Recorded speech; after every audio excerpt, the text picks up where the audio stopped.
Estás en sintonía de Radio Claret Televisión Digital, evangelizando al mundo por Internet.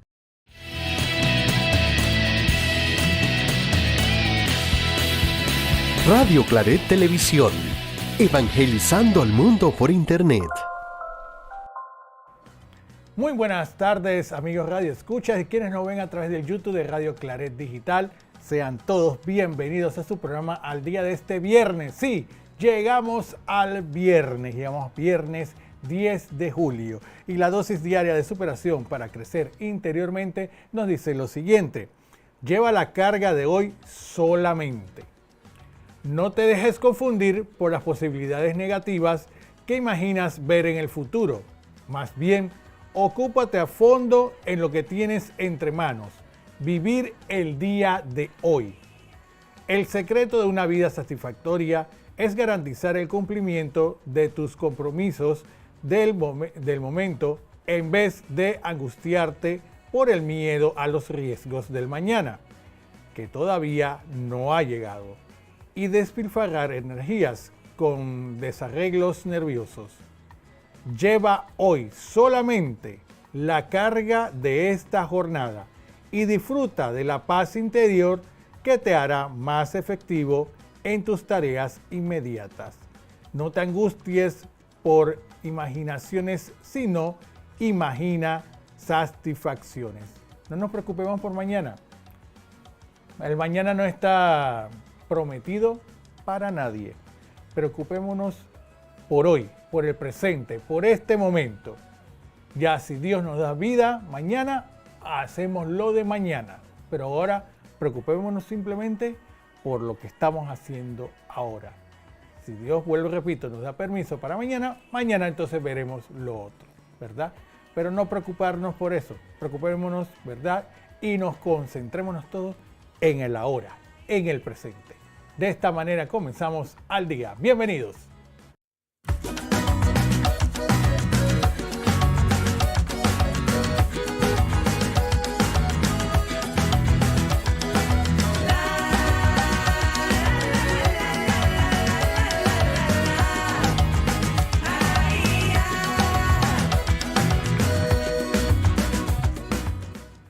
Reiterando nuevamente la bienvenida a todos nuestros amigos Radio Escuchas que están pendientes en las diferentes frecuencias de Radio Hogar, la voz de tu iglesia. Saludos a todos también en cabina de Radio Hogar, también todos los que están en sintonía del YouTube de Radio Claret Digital. Saludos a Samir que se encuentra aquí en la cabina. Buen provecho de este viernes de mariscos. Sí, por acá por los pasillos huele así, están cocinando.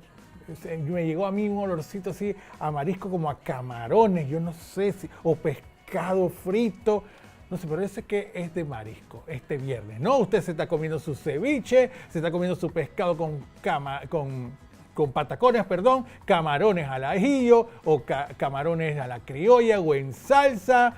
O de repente vaya a comerse sus conchitas también, almejas. Bueno, todo está dentro de este viernes de marisco, su guacho de marisco, su sopa de marisco, su arroz con marisco o con camarones. Todo es bienvenido. Buen provecho a los que están ahorita mismo en ese momento sagrado, los que ya van a entrar y los que ya pasaron también. Disfruten, ¿verdad?, este momento y sobre todo escuchando al día. Yani les acompaña, esperando de repente a ver si se conecta Jesús, ¿verdad? Desde donde se encuentre en este preciso momento, en algún punto del mundo, se nos conectará Jesús de repente, lo más probable. Estaremos charlando y hablando un poquito de todo un poco vamos a estar hablando, ¿no? Y sobre todo dándoles esas noticias para que usted se mantenga al día de lo que pasa a nivel del Vaticano, lo que pasa a nivel nacional, lo que pasa deportivamente también y lo que pasa en el mundo. Y bueno, comencemos entonces con lo nacional. Y por acá en un diario de la localidad, leyendo algo muy interesante, dice: la prueba irrefutable de que las finanzas no se han saneado es que la deuda sigue aumentando. Y dice lo siguiente: La promesa de haber saneado las finanzas públicas por parte del mandatario José Raúl Mulino para dar pie al desarrollo de infraestructuras en su plan gubernamental hizo ruido. Expertos que alertan que no es certero.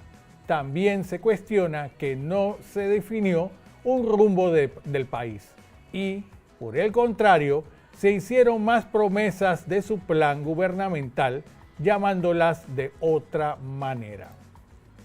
Las cifras del balance fiscal del gobierno central muestran que la actual administración no ha revertido el ahorro corriente negativo, lo que implica que el déficit se mantiene porque los gastos son superiores a los ingresos. En 23 meses de la administración Mulino, la deuda aumentó un 20% y ha totalizado en 61.872 millones a mayo del 2026, según el Ministerio de Economía y Finanzas. Para el analista de riesgo y economista Ernesto Bazán, dice que la prueba o la evidencia inobjetable de que las finanzas no se han saneado es que la deuda sigue aumentando porque no nos alcanza los recursos y a un ritmo superior al crecimiento de la economía. Por otro lado, el financista coincidió en que la falta de confianza ha afectado al país y por ello se redujo la inversión extranjera directa en un 60% el año pasado. Pero no se aprecia un trabajo encaminado a mejorar esta confianza, misma que también tiene que ver con la lucha anticorrupción. El mandatario se tomó una hora en su mensaje y anunció el programa Panamá Pa' Ti y Primer Empleo Agro, dirigidos a la generación de empleo, salud, canasta básica y agua. Ahora, en el tercer año, se están prometiendo planes y solo quedan 2 años en los que difícilmente se podrá ejecutar la iniciativa, lo que debió estimarse desde el inicio, consideró el decano de la Facultad de Economía de la Universidad de Panamá, el profesor Rolando Gordón. Dice él, yo veo muy difícil que en los próximos 3 años pueda bajar la tasa de desempleo, lo que fundamentalmente le preocupa al panameño de a pie. Quizás no tenga tiempo para esos proyectos y nos encontremos que al final del periodo de los 5 años quede una gran cantidad de horas por hacer. La construcción de una cárcel de máxima seguridad y endurecer las normas penitenciarias para quienes cometen delitos estén dentro de las cárceles también fue mencionado por el gobernante, pero según Oswaldo Jordán, investigador social, el país no tiene los indicadores que sustenten estas ideas. Esto es tomado de un diario de la localidad y definitivamente seguimos, ¿verdad?, con paso firme, pero sin chen. Así mismo, todo el mundo lo pide, todo el mundo lo aclama. ¿Dónde está el chen? Así que es algo que debemos ir preguntándonos unos a los otros, ya que ya son 2 años y no estamos viendo resultados definitivamente. Y hay algo más que me llama la atención y es que dentro de esta misma línea, a ver si lo encuentro por aquí, se los digo, según la PEDE, Panamá necesita 80.000 empleos privados para disminuir la informalidad. Tomado también de un diario de la localidad, dice, Panamá necesita generar 80.000 empleos privados para reducir la informalidad laboral, advirtió la Asociación Panameña de Ejecutivos de Empresa, APEDE. El gremio señaló que el reto no es solo crear plazas de trabajo, sino lograr que sean empleos formales, que garanticen acceso a la seguridad social y mejores condiciones para los trabajadores. APEDE alertó que la informalidad sigue siendo uno de los principales obstáculos para el desarrollo del país, además de efectuar la calidad de vida de miles de trabajadores, limita la recaudación del Estado, debilita el sistema de pensiones y genera una competencia desigual para las empresas que cumplen con sus obligaciones. El gremio considera que alcanzar la meta de 80.000 empleos requiere un entorno que incentive la inversión privada. Entre las medidas planteadas destacan la simplificación de trámites, la digitalización de procesos, reglas claras y una mayor eficiencia del Estado para facilitar la creación de nuevas empresas y oportunidades laborales. Entonces, con esto yo me pongo a pensar, muchas empresas quizás quieran invertir en Panamá, pero tristemente el que hay para mí o el que hay para mí está por enfrente o el juega vivo está por enfrente. Entonces, ¿cómo queremos generar empleos en Panamá si también tenemos esto? Está con nosotros Jesús también, que nos acompaña, ¿verdad? Desde algún punto del mundo está Jesús. Muy buenas tardes, Jesús, bienvenido al día. A ver si lo tenemos. Parece que se cayó. Bueno, vamos a esperar que se vuelva a conectar nuevamente. Hola, hola. Ajá, aquí estás. Te escuchamos, Jesús. Buenas tardes, Okay. Bienvenido. Bueno, te informo que no estoy en ninguna parte del mundo. Estoy aquí en Panamá, nada más que estoy conectado en línea. Bueno, Así Panamá que por una parte del mundo. Saludos a todos los que están conectados en este momento. Gracias por estar aquí en sintonía de Al Día a través de Radio Hogar, La Voz de tu Iglesia, y aquellos que nos ven a través de la plataforma de YouTube, Radio Claret Digital. Gracias por estar con nosotros, y estaba aquí muy pendiente escuchando lo que estabas comentando del tema de los empleos, ¿no? Bueno, es una realidad que ya todos sabemos de esta situación de Panamá. También es una realidad de lo que se necesita para en realidad empezar a sacar a Panamá de este grave problema que es el desempleo, que actualmente pues es bastante amplio, a pesar de que a veces el gobierno pues quiere pintárnoslos de una forma, no sé, para que no sea tan preocupante, podría ser, ¿no? Pero las cifras son las cifras y eso no va a mentir nunca. Ahora, viene la parte de esto que estabas hablando, también comentando ahí, sobre el trabajo informal. Yo te voy a decir la verdad, claro está, un Estado se mantiene de los impuestos y se mantiene de todo esto. Eso es totalmente, todo el mundo lo sabemos. Y obviamente al existir tanto trabajo informal, pues ya sabemos que también se deja de pagar algunas cosas de esta, y que el Estado, no el gobierno, el Estado deja de percibir ciertos ingresos. Pero, ¿qué pasa? Yo te digo la verdad, ante los salarios que tenemos en Panamá, esta es una realidad también, y que es un mensaje que se le envía también a todos estos gremios de, creo que de APEDE, estabas mencionando. Sí, exactamente.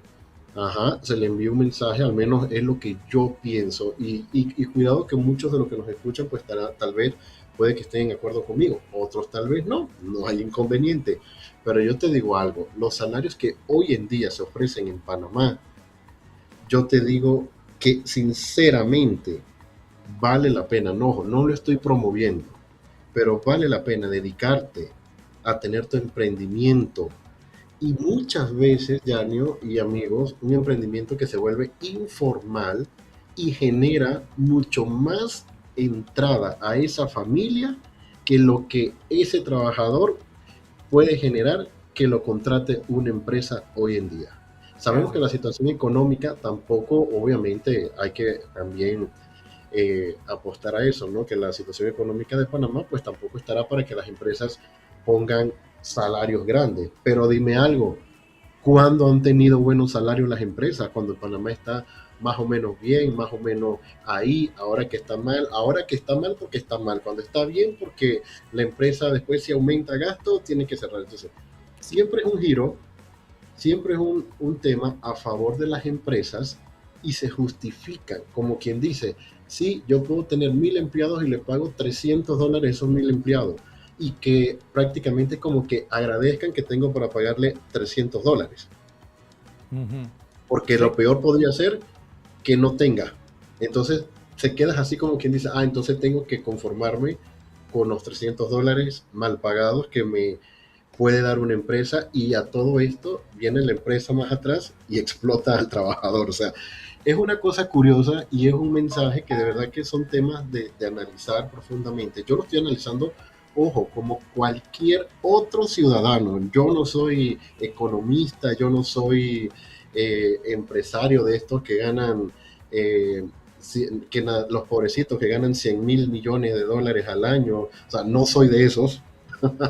Yo lo veo desde el punto de vista y porque uno también conoce a las personas que día a día luchan para trabajar, y conozco personas que sí tienen emprendimientos que son, vamos a llamarlo, que no están, eh, ¿cómo se dice? Que no están bien conformados, en el sentido que tal vez puede que no estén pagando los impuestos necesarios, pero su entrada de dinero se está viendo bastante generosa en comparación cuando tenía un empleo. Y si tuvo que recurrir a eso, fue también porque la persona las han despedido.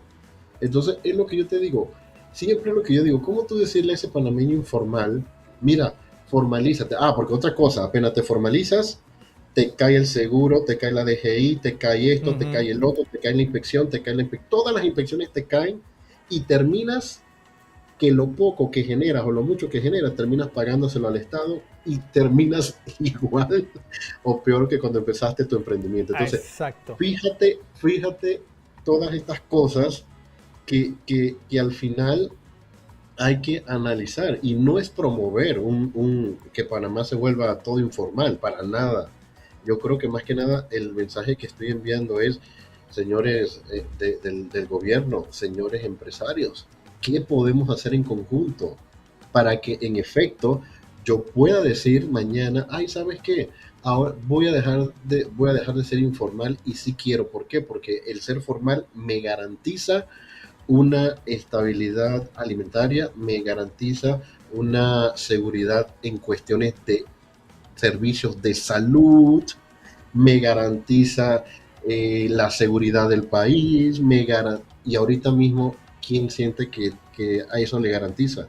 Todo lo contrario, tú no tienes derecho a ganar más de X cantidad de dinero a una empresa, porque tienes que pagar impuestos a montones. Sí, y pagas más Entonces, impuestos, seguro y todo, y no te queda nada para ti prácticamente. y los servicios malos, que es lo peor, Ujú. porque siempre he dicho, si tú pagas y el día de mañana necesitas utilizar algún servicio público y son de primera calidad, hey, al final tú dices que me saquen todo el dinero que necesiten, porque se nota. Pero ahorita como están las cosas, y siempre lo digo, resaltando que no es un problema solamente de este gobierno. Lo siento por el señor Molino, que es el que está en el momento, pero sabemos que estos problemas vienen de otros también, de otros gobiernos acá, y lo que uno busca con cada gobierno, tal vez, o aquellos que votan por los gobiernos que colocan, es que el país mejore, pero simplemente no. Entonces yo siempre lo he dicho, en campaña, ¿para qué nos engañas? Que nos vas a dar el país que todos soñamos. Mejor es ser realista, hablar con la verdad, pero decir, confíen que yo no los voy a defraudar y voy a hacer todo lo que está a mi alcance. Yo creo que eso serían mejores palabras bonitas para un político que aspira a llegar a la presidencia. Pero a base de mentiras, señoras y señores, o sea, te voy a poner a vivir, vas a tener más dinero, el chenchen va a llegar, la salud va a cambiar, la seguridad del país va a estar a otro nivel, vamos a tener un país increíble de sueños. Entonces, muchos, muchos por tener esa ilusión caen en la trampa de ellos. Bueno, yo no sé si me podré ya del programa y del tema, pero era lo que quería opinar referente a ese tema que estabas hablando. Mira, ya son 9:20. Por eso Sí, es digo, que es voy a una tener que cerrar realidad. el micrófono. Es que es una realidad, Jesús, porque en verdad, amigos Radio Escucha, porque lo vemos, es más, ahorita mismo dentro de la región, Panamá es el país que tiene más informalidad. Y el punto de vista tú lo has tocado, ¿no? Uno es los salarios que están muy mal pagados. Tú ves de repente incluso cuando están pidiendo una persona para trabajar, te piden que si posgrado, maestría, que un poquito más y te dice si de repente un posgrado en la NASA, para después decirte el salario, $500. Con el, No, como, y mira, y no estás exagerando. Conozco personas ejemplo, ingeniería industrial y que tienen una maestría y que tienen tanto tiempo de experiencia y la empresa dice, sí, estamos urgidos, estamos necesitados. Y cuando vas a ver el salario y no te lo no les estoy mintiendo, $800 mensuales. Entonces tú dices, no, espérame. O sea, me estás exigiendo tanto para que me deje $800 mensuales y luego viene la otra contraparte que le pasa a muchos también. Luego están tan bien preparados que tampoco pueden conseguir trabajo porque la empresa dice, uy, es que está sobrevalorado y no podemos pagarte lo que deberías de ganar. Y digo, pero es que yo no te estoy pidiendo que me pagues lo que debo de ganar. ¿Cuánto me puedes pagar? Y vemos si yo puedo trabajar. Ah, no, automáticamente te cierran las puertas también. O sea, es un dilema, de verdad. Yo sé que los que nos escuchan, que estoy seguro que en algún momento de su vida o en estos momentos están buscando trabajo, cómo, saben cómo todo lo que se vive a través de todo esto. Pero bueno, yo no sé, ¿vamos con otra cosa o vas a seguir con algún temita más? Por ahí me impresionó mucho, he estado leyendo, he estado siguiendo los pasos, el tema de la DGI. eso te quería Uy, mencionar. no. Es horror, que yo creo que es una cosa espantosa. Otra decepción más, en este caso, de verdad, son cosas que van pasando. Imagínate, ¿de cuánto estamos hablando? ¿Quién tiene la culpa? Claro, ahora buscamos a los que, no sé cómo decirlo, buscamos ahí a los más tontitos y que le caiga el peso y a ellos los embarramos de todo y las grandes autoridades, mira, salpica que yo voy por fuera, o sea, antes que, o sea, mira lo que vamos, o sea, no quiero profundizar mucho, pero sí he estado leyendo mucho de este tema que la verdad es otro golpe más y otra decepción más para todos los panameños. No, y lo peor del caso es que son millones y muchos pensarán, ¿y para qué entonces yo voy a pagar impuestos si me van a robar? Ese va a ser el Exactamente, pensamiento, tristemente. exactamente, pero bueno, y así quiere que todo el mundo se vuelva formal. Imagínate, y el Sí, mensaje que estamos enviando por otro lado. sí, exacto. Una triste realidad lo que estamos viendo y lo peor del caso, como tú dices, caerán quizás los funcionarios de menos rango, pero el de mayor rango, ¿qué? Y si cae, ¿le dan qué? Casa por cárcel. Entonces, ¿en qué quedamos? O sea, aquí no pasa nada. Y lo peor del caso es que ese dinero no lo van a devolver tampoco. Jamás van a devolver ese dinero. Por eso que Así que tenemos que bueno, tener... yo creo que hoy es viernes, mucha información media Ay, mi que pana. no es tan buena, pero al final son cositas que siempre hay que tratar. ¿Qué más tenemos para este día? Bueno, eso, mejor vamos a pedirle al santo que ore por Panamá y por todas estas cosas que estamos viendo, ¿no? Vamos a pedirle a ver qué nos puede decir San Cristóbal, que es el santo que tenemos el día de hoy. Yo tengo otro santo acá, pero hablemos entonces del santo del día de hoy y entremos en contexto. El santo del 10 de julio es San Cristóbal, un santo muy estimado por todos los conductores y transportistas. Su nombre en griego significa el que lleva a Cristo. Era el hijo mayor de un rey caldeo y su nombre hebreo era Relicto. Era un hombre de gran tamaño y despertaba la admiración por su fortaleza, su hermoso cuerpo y sus facciones agraciadas. Como era hijo de un rey y un hombre grande, entendió que sólo podría servir al hombre más grande de todos. Por lo tanto, entró al servicio del emperador romano como oficial del ejército, pero descubrió algo importante, que aquel emperador tenía miedo de Satanás. Por lo tanto, Relicto se dijo que debía obedecer a Satanás, cuyo poder hacía palidecer al emperador. En cierta ocasión, iba con el ejército por un camino y el jefe de su unidad les mandó desviarse para no pasar junto a una cruz. Relicto preguntó y le dijeron que el que había muerto allí había resucitado y por lo tanto tenía poderes sobrenaturales. Relicto se dijo que si el ejército romano temía a ese hombre más que a Satán, tenía que ser el más poderoso del mundo. Preguntó a un ermitaño cómo podía servir al crucificado, y el ermitaño le respondió que sirviendo a los necesitados. Cerca de allí, un camino cruzaba un torrente y muchas personas tenían dificultades para pasar. Durante mucho tiempo, Relicto, que buscaba a Cristo, ayudó a las personas que querían cruzar el río. Un día estuvo a punto de ahogarse al llevar a sus espaldas a un niño. Después de cruzarle, Relicto le preguntó por qué pesaba tanto. No te admires de que, siendo tan niño, te haya abrumado, le contestó el pequeño. El mundo entero reposa sobre mí. Has encontrado al Rey que hizo al mundo y mantiene el cosmos. Me has servido cuando ayudabas a los pobres a pasar el río. Has sido y seguirás siendo el portador de Cristo. Y Relicto cambió su nombre por el de Cristóforo o Cristóbal, que significa el portador de Cristo. Este santo, de una o de otra manera, nos enseña a ayudar a que la gente pase por los momentos difíciles y, sobre todo, a que llevemos siempre a Cristo con nosotros, sobre todo cuando lo recibamos en la Santa Comunión. Que San Cristóbal proteja, guíe y acompañe a todos los que realizan un servicio en la transportación.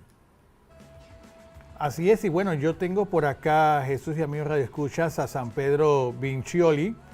En Perusa, Italia, Pedro, presbítero y abad, reedificó una antigua iglesia que se encontraba en ruinas dedicada a San Pedro y donde estaban las reliquias de San Herculano. A ella unió un monasterio en que, venciendo gran oposición y con gran paciencia, introdujo los usos y costumbres, más que todo, ¿sí? Y se destacó por su caridad para con los pobres y abandonados de la ciudad. Estuvo a punto de morir a manos de unos ladrones, pero esta vez se salvó de la muerte, que realmente le sobrevino de forma natural en el año 1007. Este fue San Pedro Vincioli. Y bueno, un datito más de San Cristóbal, por lo menos aquí en Panamá se celebra también 25 de julio, aquí en Panamá, principalmente en Chepo lo celebran en esa fecha. Así que ese es un datito más para tenerlo en cuenta de San Cristóbal.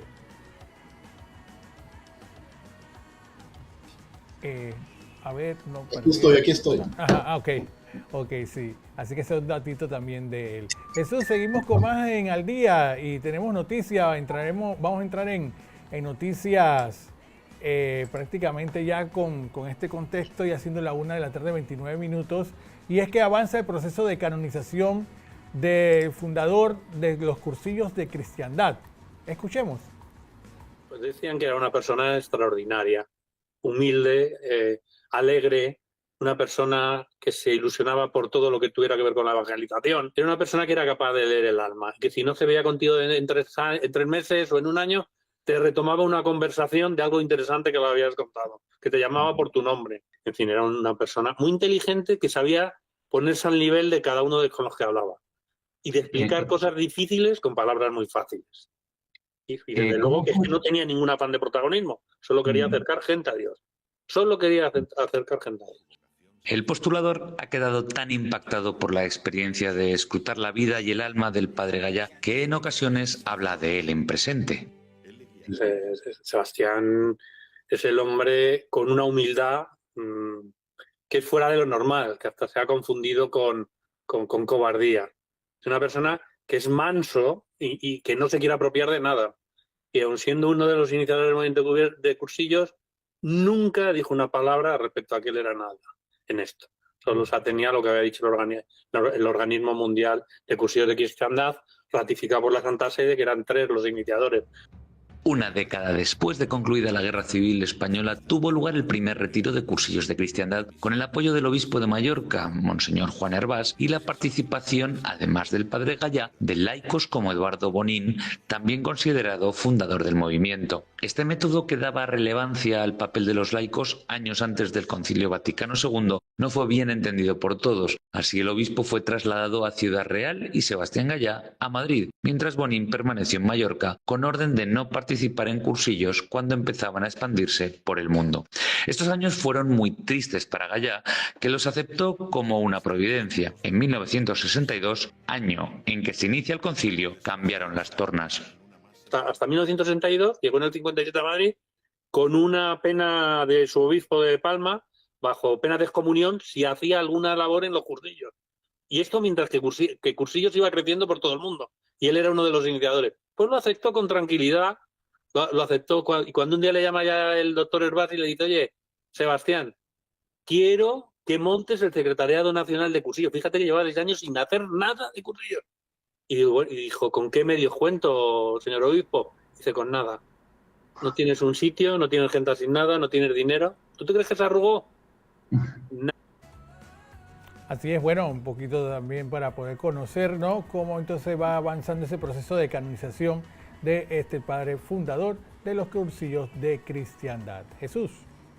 Interesante como siempre, y la verdad que, oye, muchas personas, de hecho, conozco muchas personas que han hecho esto de cursillo de cristiandad, y pues siempre un movimiento que hace obviamente obras buenas, y que muchas personas han transformado su vida. Y mira, yo no sabía mucho, ¿no? De que a este nivel el fundador de Cursillos de Cristiandad, pues obviamente están avanzando con este proceso de canonización. Oye, Así por es. otro lado, hablando de temas de canonizaciones y todas estas cosas, beatificaciones, no sé si ya habías hablado tú de Guatemala. No, aún no. Ok, y fíjate que en este mismo contexto, pero en este caso beatificación, el Papa ha autorizado la beatificación de fraile franciscano en Guatemala. Interesante para nuestra iglesia católica a nivel de Centroamérica. Escuchemos. El 7 de noviembre de 1983, el fray Augusto Ramírez Monasterio fue asesinado. 43 años después de que esto ocurriera, este 7 de noviembre, pero de 2026, será beatificado. Son hombres entregados a nuestro Señor Jesucristo, y después de esa entrega tan fiel que cada uno lleva en su corazón, lo más importante es servir a todo ser humano como debe de ser.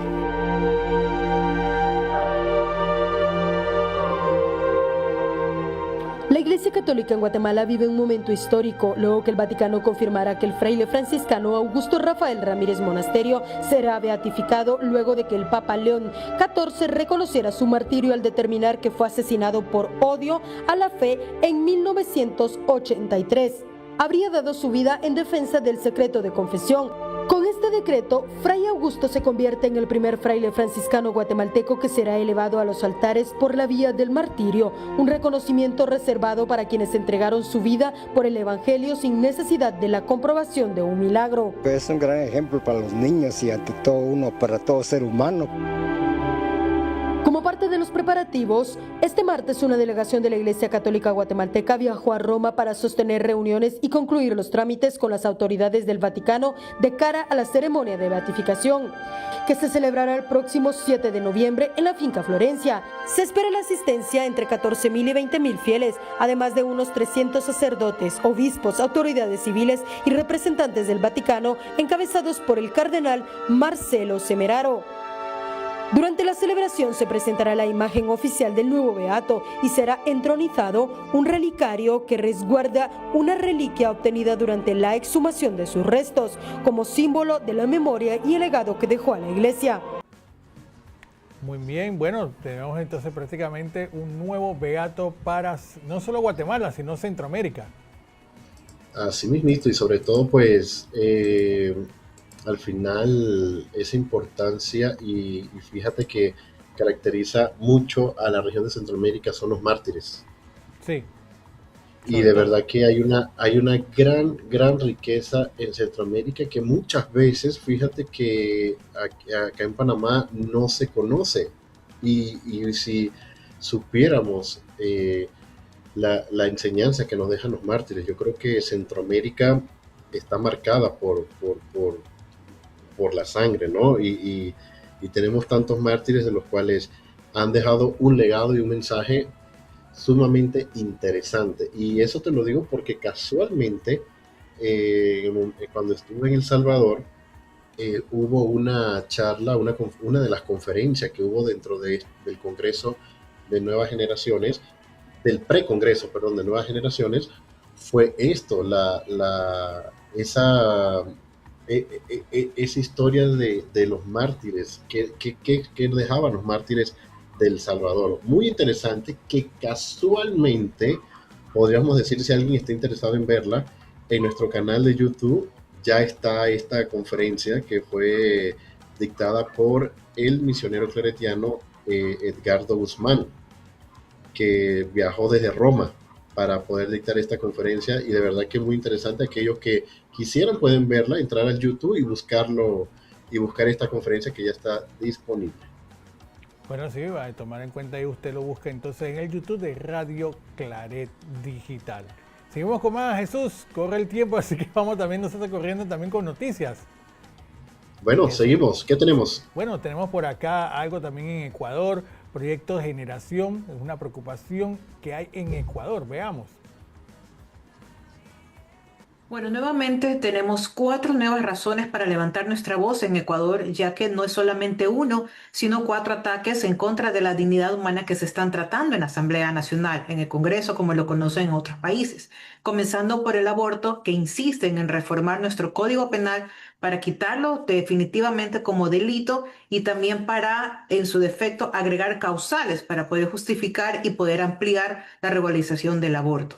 Otro proyecto de ley es reproducción humana asistida, que fomenta y promueve la venta de embriones humanos y el descarte selectivo, cumpliendo las características que según la pareja, incluso pareja del mismo sexo, permite el descarte, si no cumple las características físicas, si no tiene el color de cabello, el color de piel, o no va a tener la estatura que yo quiero. Permite convertir esto en un mercado, una fábrica de confección de seres humanos, como si fuera un menú a descarte o una fábrica de juguetes. Esto realmente es alarmante porque no pone ninguna restricción, ninguna limitante hacia la problemática inicialmente, que es la infertilidad. No ofrece alternativas ni soluciones para abordar esta problemática, dar una solución integral, sino que más bien comercializa la venta de embriones humanos y el descarte y desecho de aquellos bebés que no cumplieron con las expectativas de esa pareja o ese grupo de personas que lo está adquiriendo. Un tercer proyecto de ley es la venta, la comercialización sin regularización del cannabis en propiedad privada, en el patio de cualquier casa, y sin ese bloqueo o restricción hacia la comercialización, el microtráfico, como lo conocemos acá, a menores de edad. Actualmente, este proyecto de ley tiene muchos vacíos legales. Estamos haciendo bastante énfasis en reconocer esos vacíos legales, ya que aquí cualquier persona puede pedir permisos para sembrar cannabis en el patio de su casa, ya sea al Ministerio de Agricultura o al Ministerio de Vivienda. ¿Qué sector puede, o el Ministerio de Salud? ¿Quién regulariza, concede el permiso? ¿Qué cantidad? ¿Cómo se trata esos desechos? Porque no es cuestión de botar a un tacho de basura. Y ese microtráfico, que actualmente es una dolencia en nuestro país, se podría multiplicar en zonas urbanas marginales donde no haya suficiente control para que nuestros adolescentes afuera del colegio puedan adquirir, y también ese microtráfico se pueda acentuar con mayor gravedad. Bueno, amigos radioescuchas, Jesús, esto está pasando en Ecuador, pero todas estas olas tienden a expandirse. Ojo con este tipo también de leyes que pueden de repente salir uno que otro de nuestros queridos políticos a querer sacarla también, ¿no? Tener ojo con eso.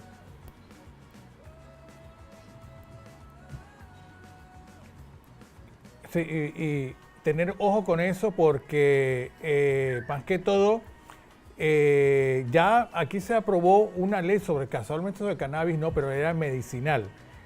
Tener ojos. No solamente ojos, tener ojos, oídos, boca, corazón para Está todos estos temas. pendiente. Así que de verdad que tenemos que estar muy pendientes a todo esto. Igual, como tú lo has dicho, a pesar de que en Panamá todavía estos temas, bueno, por ahí han salido siempre algunas propuestitas, pero que no han dado un paso hacia adelante, pero igual siempre es importante estar pendiente de todo esto porque obviamente no podemos jugar de esta forma con la vida. Seguimos, Janio, entonces con más información aquí en este programa el día de hoy viernes y esto, vámonos con información de este incendio, vámonos hasta China entonces. Fíjate que hubo un incendio bastante grande en una fábrica de zapatos que ha dejado, bueno, en ese momento iban 28 personas que habían perdido la vida en este incendio y tanto así que el presidente de China ha exigido abrir una investigación a ver qué ha pasado con este incendio. Escuchemos. En China, un incendio en una fábrica de calzado deja al menos 28 muertos en la ciudad de Xinjiang, en el este del país. La televisión estatal mostró a los bomberos sofocando el incendio mientras un denso humo negro salía de un gran edificio de varias plantas. Las imágenes mostraban a personas refugiadas junto a las ventanas y en la azotea del edificio, mientras las llamas avanzaban por las plantas inferiores. Horas después de declararse el incendio en la fábrica, aún se temía que hubiera personas atrapadas en el interior del edificio. El presidente chino Xi Jinping pidió esclarecer cuanto antes las causas del accidente y que los responsables rindan cuentas. China lanzó una campaña para reducir los riesgos de incendio en edificios de gran altura tras el siniestro que arrasó un complejo residencial en Hong Kong en noviembre del año pasado, dejando 168 muertos. Bueno, y de este incendio al menos 28 muertos. Qué triste, ¿no? Esta catástrofe en China. Así que bueno, hay que seguir viendo. Jesús, seguimos con más información. Vamos a hablar también un poquito de deportes, ya que estamos acá dentro también en esta línea, hablando un poquito de lo que pasa. Y habíamos mencionado también hablar algo de deporte. Y es que Francia acaba con el sueño de Marruecos y avanza a semifinales del Mundial Norteamérica 2026. Por segundo mundial consecutivo, Marruecos quedó eliminado a manos de Francia por 2-0, esta vez en los cuartos de final disputados el jueves, 4 años después de perder por el mismo resultado en semifinales. La bien organizada defensa marroquí resistió durante la primera mitad, pero en el minuto 60 Mbappé rompió el empate al anotar su 8º gol del torneo y el 20º de su carrera en la Copa Mundial. 6 minutos después, Dembélé amplió la ventaja. Con muy pocas ocasiones de ataque, Marruecos solo consiguió un disparo a portería. Prácticamente todo, pero el momento favorito fue el gol de Dembélé. Y lo que menos me gustó, nada, bueno, en realidad sí, cuando Bono paró el penal, pero Bono es increíble, así que se lo debemos. También me encanta la selección de Marruecos. Teníamos mucha esperanza puesta en Marruecos, de verdad que sí. Hoy es un día triste para mucha gente, pero de Magret siempre Marruecos. La victoria clasifica a Francia para su tercera semifinal consecutiva del Mundial, que disputará el próximo martes contra España o Bélgica. Así es, bueno, hoy tenemos ese partido España con Bélgica, eso va a ser a las 2 de la tarde, así que bueno, el ganador de ahí se enfrentará entonces, como vino a escuchar a Francia. Yo pensé que ya no había juegos hasta mañana sábado, pero veo que sí, y España y Bélgica se enfrentan también para semifinales. Sí, exactamente. Cuartos. Para semifinales, que el que sale de ahí juega con Francia. Ok. Interesante entonces todo esto del Mundial. Ya prácticamente este Mundial debe terminar ¿cuándo? El próximo domingo, ¿no? El domingo 19. 19, exacto. El domingo 19. Exacto. El domingo 19 finaliza. De hecho, el sábado hay 2 partidos. El sábado va a jugar Inglaterra con Noruega, eso de las 4 de la tarde, estamos hablando de Panamá, y a las 8 de la noche Argentina con Suiza. De ahí se ven los otros semifinalistas. Y bueno, excelente, ya se está acercando entonces la parte final de este controversial mundial, la verdad, hay que decirlo, controversial mundial, pero bueno, al final también un mundial muy entretenido para todos y obviamente donde Panamá tuvo la oportunidad de participar. Hablando de esto, paréntesis, ¿qué ha pasado con el tema del director técnico de la selección de Panamá? Bueno, de hecho, antes de comenzar el programa estaba viendo un poquito de la conferencia de prensa que hubo y bueno, según el presidente de la Federación Panameña de Fútbol, Manuel Arias, dice lo siguiente: no puedo hablar de cifras porque el contrato de Thomas Christiansen tiene cláusulas de confidencialidad, por lo cual estaría violando esa parte si me pongo a hablar de cifras exactas aquí, es lo que él expresó, ¿no? Más que todo, sí tengo entendido, dice él acá, entendemos que en este momento la Federación Panameña de Fútbol cuenta con los recursos para cumplir con las expectativas que se están dando de los diferentes candidatos, incluyendo a Thomas, sin hipotecar el futuro de la Federación Panameña de Fútbol, expresó, ¿verdad?, el presidente de la Federación Panameña de Fútbol. Ahora bien, tengo entendido y por lo que he podido ver de algunos periodistas, él ha cedido un poco también el director técnico y lo ha dicho bien que no, lo importante no es el dinero. Él está interesado en seguir el proceso hasta el 2030. Ya hay que ver qué dirán entonces los directivos de la Federación Panameña de Fútbol también, ¿no? Sí, exactamente. O sea que no hay nada oficial todavía. No, no hay nada oficial todavía. Hay que esperar. De hecho, hay elecciones, si no me equivoco, en octubre o diciembre de la Federación Panameña de Fútbol. Ahí se escogerá un nuevo también presidente. O sea, había que ver también, ¿no? Y esperar la nueva directiva a ver qué dirán en el caso de Thomas Christiansen, ¿no? Saludos a Servilia Contreras, que está en sintonía de Al Día. Saludos, saludos. Bueno, vamos a esperar a ver qué pasa con esto, ¿no? Mientras, ahí, a seguir luchando para ver dentro de 4 años más, ¿dónde va a ser? Bueno, el próximo Mundial va a ser en España, Portugal y Marruecos. Y bueno, va a haber unos partidos iniciales en Argentina, en Paraguay y en Uruguay, porque se está celebrando el próximo Mundial los 100 años ya de haber iniciado prácticamente el Mundial FIFA como tal, ¿no? Recordando ese 1930 que inicia el primer Mundial, y por ende va a haber los primeros partidos se van a realizar en estos países, ¿no? Argentina, Paraguay y Uruguay. Después de ahí todo se va a concentrar en España, Portugal y en Marruecos. Bueno, ahí estaremos entonces pendientes a eso. Fíjate que por otro lado, vámonos hasta Irán, donde ellos entierran a Khamenei tras la ruptura definitiva de la tregua con los Estados Unidos. El antiguo líder supremo de Irán, el ayatolá Ali Khamenei, fue enterrado el viernes al término de un maratón de 6 días de procesiones fúnebres, en un momento en que Washington ha relanzado su ofensiva contra Irán, poniendo a prueba un frágil acuerdo de alto el fuego. Los medios iraníes afirman que el cuerpo de Khamenei, quien dirigió Irán con mano de hierro durante casi 37 años, fue enterrado en la sala conmemorativa del santuario del Imán Reza. Llevaron su ataúd hasta su última morada en el santuario de su ciudad natal, Mashhad. Miles de personas acudieron para ver o tocar su ataúd cubierto con la bandera nacional y rendir homenaje a alguien que para los musulmanes chiitas reviste una gran importancia. Su entierro se produce casi 5 meses después de que fuera asesinado en la primera oleada de la guerra de Estados Unidos e Israel contra Irán el 28 de febrero. También coincide con el segundo día de ataques recíprocos entre Estados Unidos e Irán, por lo que, según Washington, fueron recientes maniobras agresivas injustificadas de Teherán contra la navegación comercial en el estrecho de Hormuz.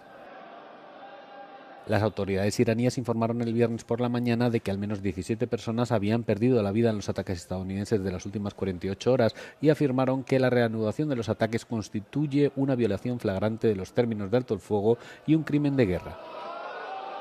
La República Islámica, por su parte, ha atacado lo que calificó de instalaciones clave de las bases estadounidenses en Bahrein y Kuwait y ha advertido de que continuará con sus acciones si los ataques de Washington no cesan de inmediato. Bueno, y así sigue el Medio Oriente, Jesús, de esta manera. Así mismito, y también fíjate que hablando un poquito de todo esto por allá, el partido de Orbán se manifiesta en defensa de la democracia, pero sin Víctor Orbán. También escuchemos este tema interesante.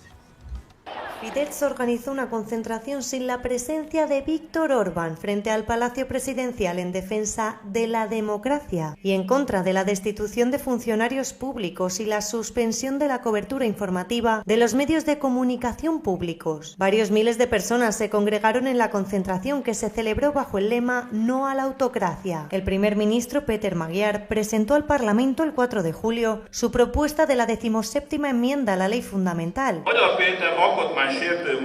Peter Magyar pretende destituir de una forma que viole la Constitución y es ilegal. Peter Magyar pretende restringir un derecho constitucional, el derecho al voto. Peter pretende de forma arbitraria establecer magistrados del Tribunal Constitucional que han cumplido 70 años. Tras esta enmienda constitucional podría ocurrir en cualquier momento en Hungría. Y esto no conducirá a una mayor seguridad, sino a una anarquía. El portavoz de la protesta, János Áder, y Peter Magyar ya habían mantenido anteriormente un acalorado intercambio de palabras en las redes sociales. El jueves por la tarde el intercambio de acusaciones se había intensificado hasta el punto de que Áder amenazó con demandar al primer ministro después de que Peter Magyar publicara que en otoño de 2018 Áder gastó 55 millones de forintos públicos en unas vacaciones en Estados Unidos. Oye, mira que después de mucho tiempo no escuchaba noticias de Hungría. Mira, me llamó mucho la atención esto. Bueno, ahí está todo esto lo que está sucediendo por aquellos lados y por otro tema que no tiene que ver exactamente con esto, pero entonces ahora en la Unión Europea esto es importante porque estos temas para mí son de prestar atención por el tema de que en Panamá esto también se ve y estamos hablando desde el tema de adicciones a redes sociales y hay muchos países, entre ellos Estados Unidos acá, pero Europa está haciendo un esfuerzo bastante grande con esta problemática, ¿no? Y la Unión Europea exige a Meta eliminar las funciones adictivas de Facebook e Instagram, aunque aquí yo creo que ya hubo en tiempos atrás también algo con TikTok, pero escuchemos. La Comisión Europea concluye de forma preliminar que Meta incumplió la Ley de Servicios Digitales, lo que podría derivar en una multa de miles de millones de euros por diseñar sus plataformas para fomentar el uso adictivo entre los jóvenes. El escrito de acusación de la Comisión Europea señala funciones como el desplazamiento infinito, la reproducción automática de vídeos y las notificaciones push por fomentar un uso compulsivo de las plataformas. Los investigadores concluyen que Meta ignoró datos internos sobre el impacto negativo del uso nocturno de sus plataformas en el bienestar de los adolescentes. Aunque Meta defiende sus controles para adolescentes, las autoridades europeas consideran que las herramientas de gestión del tiempo y control parental son ineficaces y fáciles de sortear. La Comisión exige a Meta cambios estructurales para limitar los diseños centrados en captar la atención y le da plazo para presentar sus alegaciones. Si se confirman estas conclusiones, Meta podría afrontar una multa récord de hasta el 6% de su facturación global anual, que superaría los 11.000 millones de euros. Oh, interesante, en verdad, Jesús. Bueno, y en euros, que vale un poquito más que el dólar, imagínate. Bastante dinero. Sí, pero más allá de la multa es el tema de que al menos las autoridades están reaccionando y se están percatando de la gravedad que están ocasionando las redes sociales hoy en día. Siempre lo hemos dicho, las redes sociales son magníficas, son muy buenas, no funcionan para mucho, pero todo tiene un límite. Entonces ya esto está llegando a afectar el comportamiento de todos, pero obviamente se presta mucha atención en esa juventud, ¿no? Que apenas va iniciando y que ya vengan con este tema de adicciones a redes sociales, pues es bastante problemático para una sociedad. Bueno, 1:55 de la tarde, Yanio. Así es, bueno, vamos a las efemérides y días mundiales. Y un 10 de julio, pero del año 1985, el barco Rainbow Warrior de la organización Greenpeace es hundido en Nueva Zelanda por agentes de inteligencia francesas. Un 10 de julio, pero de 1973, se da la se logra la independencia de Bahamas del Reino Unido. Un 10 de julio de 1556 nace el inventor y físico Nikola Tesla, pionero, mejor dicho, en la corriente alterna. También tenemos por acá que un 10 de julio del 2019 se construye el último modelo del vehículo Volkswagen Escarabajo en Puebla, México, conocido localmente como Bocho, y tras 81 años de producción por la empresa Volkswagen. También un 10 de julio, pero de 1992, Manuel Antonio Noriega, dictador panameño, es sentenciado a 40 años de prisión por narcotráfico en Miami. También hoy celebramos el Día Mundial del Tiburón, Día Mundial también del Capibara, y también tenemos el Día Mundial del GLUT1. GLUT1. Así es, de esa manera, ¿no? Tenemos el GLUT1. Tenemos también acá casualmente una información sobre este GLUT1. Escuchemos. ¿No lo tenemos? Ah, ok. Listo. Bueno, prácticamente de esta manera, Jesús, concluimos el programa al día de este viernes. Ya, así terminando mismito, la semana. Agradecerles a todos por la sintonía, nuestros queridos hermanos de Radio Hogar en Cabina, a todos los que nos sintonizaron a través de estas grandes frecuencias, los que nos han escuchado a través también o visto a través del YouTube, Radio Claret Digital. Samir, Yanio, muchas gracias. El lunes, primero Dios, vamos a estar transmitiendo, si todo nos sale bien, desde un punto donde se está dando un encuentro muy importante ahí en Panamá, así que todos estemos muy pendientes a ese tema. De mi parte, nos escuchamos y vemos el Dios primero el día lunes. Que tengan todos un excelente fin de semana. Recuerden que todavía pueden asistir a ver las obras de arte y de esculturas en el Salón Parroquial del Santuario Nacional el día de hoy, mañana sábado y el domingo, y también si gustan participar de esta subasta de forma virtual. Información, Instagram, Santuario Nacional, @Santuario CMFPA. Saludos a todos, muy buenas tardes de mi parte. Bueno, de esta manera finalizamos nuestro programa Al Día. Dios primero, estaremos el día lunes con ustedes. Que todos tengan una excelente tarde.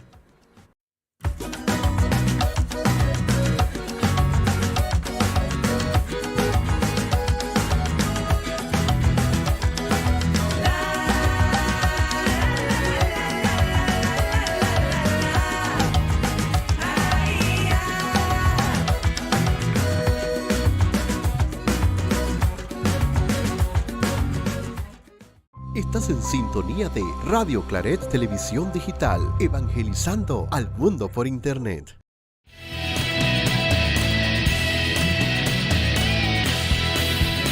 Radio Claret Televisión, evangelizando al mundo por Internet.